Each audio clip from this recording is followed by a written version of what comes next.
ये तो बधाई का पात्र है। नए भारत के नए कानून जो आज हुए हैं, इस पे कानून तो बन पहले से रहे थे, लेकिन लागू आज हुआ है, तो ये हम लोगों के लिए गौरव की बात है, जिसमें महिलाओं को विशेष वरीयता दिया गया है। जहां गैंग रेप या महिलाओं के साथ अक्सर हिंसा होता था, उनको बहला फुसला के लोग उनके साथ शारीरिक संबंध बनाते थे। इसका थाने में जाए तो अरे आप जानती नहीं थी, आप वो नहीं करती थी, ऐसे करके हटा दिया जाता था, उस पर कोई सुनवाई नहीं होती। लेकिन अब ऐसे हिंसा पे सुनवाई होगी, ये हम लोगों के लिए गौरव की बात है। काफ़ी महिलाओं को न्याय मिलेगा जो गलतफहमी में ही अपने इज्जत आबरू को लगा देते थे। अब ये देखना है कि थाने से कितना लागू होता है, क्योंकि कानून तो बन जाता है, पर कानून को चलाने वाले लोग अगर इस पे अमल करेंगे तब ये अच्छा चलेगा। क्या नाम आपका? भारती सिंह, समाज सेविका। ये ज़्यादा से ज़्यादा सुरक्षित होना चाहिए। कानून तो लागू लग जाती है, लेकिन उसकी पालन लोग नहीं करते हैं, तो ये पालन होना चाहिए। धन्यवाद। जिस तरह आपको यहाँ बुलाया था कि अजी साहब ने खुद आपको अवगत कराया इसके बारे में, तो क्या कहेंगी? बहुत बहुत धन्यवाद।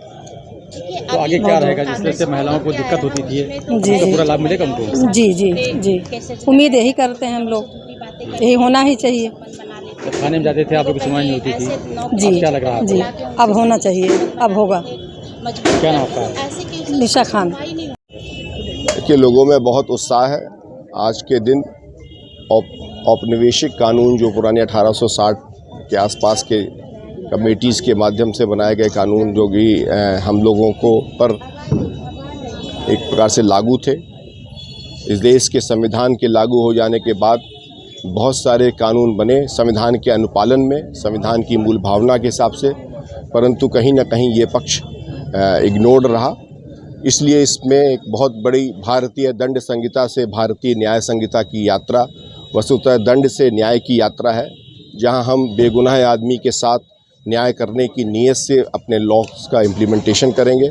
और जो प्राविधान, चाहे वो 0 FIR का हो, चाहे महिलाओं और बच्चियों के साथ होने वाले अपराध में कठोरता का, या संगठित अपराध को पहली बार कानूनी एक पक्ष प्रस्तुत रखने का, ये सारी चीज़ें जिस तरीके से व्यवस्थित रूप से की गई हैं, वो आम आदमियों के, आम व्यक्तियों के, ख़ास तौर से पुरुष और महिला सभी वर्गों के वो एक समत्व दृष्टि देने के साथ साथ एक प्रभावी वैधानिक कार्रवाई सुनिश्चित हो, उसके लिए किए गए हैं। उसके जो भी हमारे पास पैम्फलेट से जो भी दिशा निर्देश आए हैं, वो सभी जन सामान्य को प्रत्येक थानों में, रेंज के सभी थानों के माध्यम से उसको डिस्ट्रीब्यूट भी किया जा रहा है।